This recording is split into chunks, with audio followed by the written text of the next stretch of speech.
Bienvenue dans le podcast de la Sentinelle.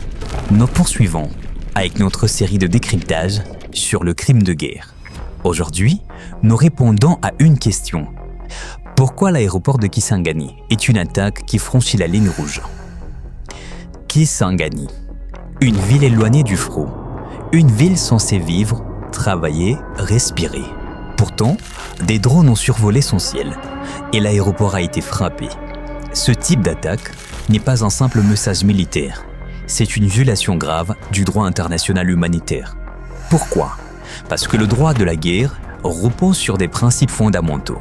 Le premier, c'est la distinction. L'article 48 du protocole additionnel numéro 1 aux conventions de Genève est clair.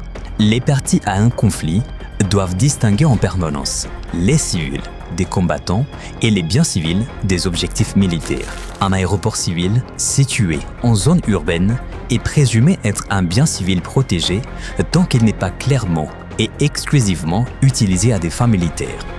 Deuxième principe violé, la proportionnalité.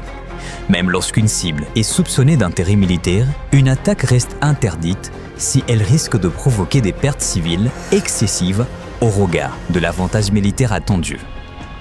C'est prévu aux articles 51 et 57 du même protocole. L'usage de drones explosifs dans une zone urbaine densément peuplée expose directement des milliers de civils. Ce n'est pas un accident, ce n'est pas une bavure, c'est une méthode.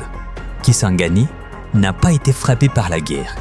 Kisangani a été frappé par un crime de guerre.